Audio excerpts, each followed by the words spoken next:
Seigneur Dieu vous bénisse abondamment. C'est les frères d'Andiakanoa. Que Dieu vous bénisse abondamment. Et nous voulons partager avec vous la parole de Dieu. En tout cas, ce moment était un moment qu'on a vraiment attendu. Tout le monde nous a vraiment attendu pour ce moment. Alors, Dieu nous a fait grâce cet après-midi de vous apporter la parole de Dieu. Que Dieu vous bénisse abondamment. C'est le groupe WhatsApp Dieu est fidèle. Alors on a voulu aussi vous balancer encore nos vidéos sur YouTube et sur Facebook. Et ça bénira énormément le peuple de Dieu. Et nous avons été mandatés par le Seigneur. C'est pour vous parler de la part du Seigneur Jésus-Christ. Parce que notre Dieu est plus important que tout. Alors pourquoi est-ce que cet après-midi, vous avez vu le frère Dan passer chez vous à la maison, vous parler de la part de Dieu, parce qu'on a compris que l'heure est grave. Il est temps d'apporter la parole au peuple de Dieu. Et la parole doit toucher les extrémités du monde. Alors, même ceux qui sont en Turquie, même ceux qui sont au Maroc, même ceux qui sont en France, même ceux qui sont aux USA, c'est vrai que l'évangile a touché presque partout dans le monde. Alors, nous aussi, étant que disciples de Christ, nous sommes appelés aussi à ramener Jésus vers chez vous, à ramener Jésus chez vous à la maison, à ramener Christ dans vos téléphones, dans vos chaînes téléviseurs, donc partout où vous êtes, nous sommes appelés à ramener Christ, parce que Christ est plus que tout. Alléluia. Alors, cet après-midi, nous parlerons de quelque chose de très important. Le temps est proche. Alléluia. En fait, étant un homme, nous vivons dans le temps. Parce que notre Dieu, il est un Dieu qui vit en dehors du temps. Notre Dieu, il est un Dieu éternel. Bien aimé, que personne ne te mente. Dieu n'a pas d'âge. Le nombre de ses années, c'est à l'infini. Donc notre Dieu n'a pas de commencement. Et notre Dieu n'a pas aussi de fin. Alors, la personne qui croit en Dieu est une personne qui vivra éternellement. Parce que la vie éternelle est attachée à Dieu. La vie éternelle n'est pas en dehors de Dieu. La vie éternelle est attachée à Dieu. Alors, cet après-midi, nous parlons d'un bon thème. Le temps est proche. Le temps est tellement proche. Alors, ouvrons nos Bibles dans le livre d'Apocalypse, chapitre 1er. Je vais lire le verset 3. Je lis avec toi. Ouvrons nos Bibles, le verset ici. Et reste celui qui lit ceux qui attendent les paroles de la prophétie et qui gardent les choses qui sont écrites.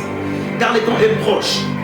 Je vais lire avec toi le verset 1er qui dit révélation de Jésus-Christ que Dieu lui a donné pour montrer à ses serviteurs les choses qui doivent arriver bientôt. Et qu'il a fait connaître par l'envoi de son ange à son serviteur Jean, lequel a attesté la parole de Dieu et le témoignage de Jésus-Christ, tout ce qu'il a vu. Le verset 3 qui dit et reste celui qui lit et ceux qui attendent les paroles de la prophétie et qui gardent les choses qui sont écrites, car le temps est proche. Frères et sœurs, nous sommes arrivés à un temps où beaucoup de gens pensent que Christ ne reviendra plus. Où beaucoup de gens pensent qu'il y a encore du temps pour pécher. Il y a encore du temps pour se prostituer. Il y a encore du temps pour se masturber. Il y a encore du temps pour mentir. Il y a encore du temps pour jalousier. Mais laisse-moi te rassurer une chose, et qu'il n'y a plus de temps. Comme je l'ai dit dans mon intro, Jésus-Christ, notre Dieu, il est éternel. Alors, nous les hommes, nous sommes des personnes qui ne sont pas éternelles. Mais quand nous avons Christ, quand nous recevons Jésus, quand nous acceptons Christ, quand nous acceptons la vie de Dieu en nous, ce qu'on appelle le Zoé, quand nous acceptons Jésus en nous, frères et sœurs, nous devenons éternels. Parce que Christ a dit, tout passera, mais mes paroles ne passeront point. Alors celui qui croit en Jésus, il est éternel. Pourquoi? Parce que notre Dieu, il est éternel. Alors toutes ces personnes qui s'attachent à Dieu deviennent des personnes éternelles. N'est-ce pas? On dit que ceux qui s'assemblent se ressemblent. Alors, quand tu t'assembles à Jésus, quand tu commences à vivre à Jésus, quand tu commences à t'approcher de Jésus, frère et soeur, tu commences à ressembler à Jésus. Tu commences à avoir l'image de Christ en toi. Le temps est proche. Je vais vous dire une fameuse phrase. Frère, nous devons savoir une chose, frère et soeur, et que le retour de Christ est inévitable. L'enlèvement est inévitable. Personne ne pourra échapper à la colère de Dieu. Personne ne pourra échapper au jugement de Dieu. Personne ne pourra échapper au châtiment que Dieu va frapper le monde. Mais seules les personnes qui vont recevoir Christ sont des gens qui vont échapper à l'enfer. Seules les personnes qui vont confesser Christ en eux sont des personnes qui vont échapper à l'enfer. Frères et sœurs, le retour de Christ est imminent. Le retour de Christ, je répète, est imminent. Et le retour de Christ est inévitable. Jésus rendra pour Israël, mais il y a aussi l'enlèvement qui est pour l'Église. L'Église, c'est la personne qui a Christ. L'Église, ce n'est pas nos bâtiments, ce n'est pas nos hangars. Non. L'Église, c'est toute cette personne qui a reçu Christ. Toute cette personne qui confesse dans sa bouche que Jésus est Seigneur. Le temps est proche. Le terme de mon message. Le temps est proche, mes frères et sœurs. Il n'y a plus de temps pour pécher. Il n'y a plus de temps pour chercher l'argent. Tu cherches que l'argent cupide. La cupidité t'a eu.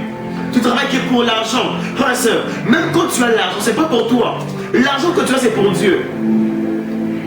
Même quand tu achètes un téléphone, tu achètes une parcelle. En fait, l'argent qu'un enfant de Dieu a, c'est pour Dieu, c'est pas pour lui. C'est pour le Seigneur.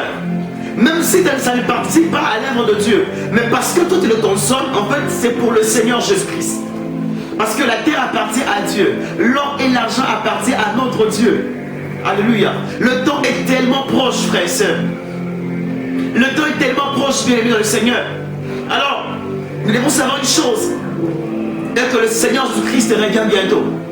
À très bientôt, le Seigneur revient. À très bientôt, la trompette sonnera. À très bientôt. Bientôt du grec, ça signifie takos, qui veut dire vitesse. Jésus revient avec une très grande vitesse, avec une rapidité, avec une vivacité et promptitude. Donc le Seigneur, le Yeshua Mashiach, il revient à très bientôt. Alors, nous sommes appelés, frères et sœurs, à nous préparer. Je viens cet après-midi te préparer. Je viens te préparer pour l'enlèvement. Je viens te préparer pour rencontrer Dieu. Je viens te préparer pour rencontrer Christ, parce que Jésus est plus que tout. Frère et sœur, tu peux beau prêcher, tu peux beau chanter, tu peux beau modérer, tu peux beau gêner, tu peux beau servir le Seigneur. Mais si tu rates l'enlèvement, que tu serviras Dieu, ce sera d'ailleurs préférable d'aller aux boîtes de nuit. Ce sera d'ailleurs préférable d'aller loin du Seigneur. Ce sera d'ailleurs préférable d'aller loin de Jésus que de servir Dieu avec la fausseté, que de servir Dieu avec le mensonge, que de servir Dieu avec la direction du cœur. Le temps est proche, il n'y a plus le temps. Jésus est à la porte, bientôt l'enlèvement aura lieu. C'est pas une mythe, c'est pas une blague, c'est pas que un simple racontage, non. C'est certes que le Seigneur Jésus-Christ revient très bientôt. Alors, nous sommes appelés à nous préparer, nous sommes appelés à nous ranger, nous sommes appelés à prendre soin de nous, nous sommes appelés à prendre soin de la vie spirituelle qui est en nous, nous sommes appelés à nous préparer pour cette grande rencontre.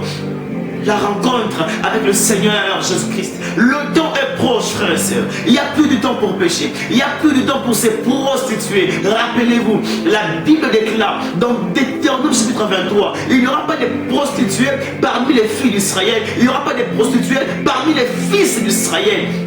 Nous sommes appelés, frères et sœurs, à garder le corps. Notre corps est le temple du Saint-Esprit. Comment est-ce que tu prends soin de ton corps? Comment est-ce que tu prends soin de ton corps? Il y a quelque chose de plus précieux. Quelque chose de plus précieux que Dieu t'a donné, c'est le corps et le temps. Tu as le temps de servir Dieu. Ton corps est le temple de Dieu.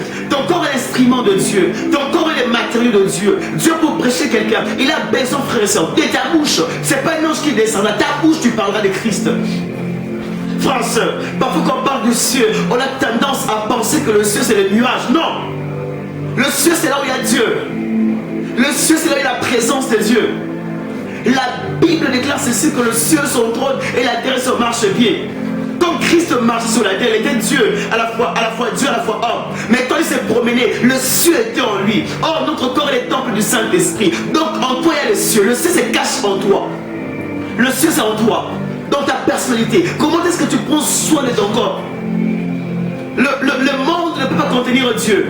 La terre, le ciel, peu importe, ça ne pourra pas contenir Dieu. Mais ton cœur contient Dieu. Ton cœur contient le Seigneur Jésus-Christ.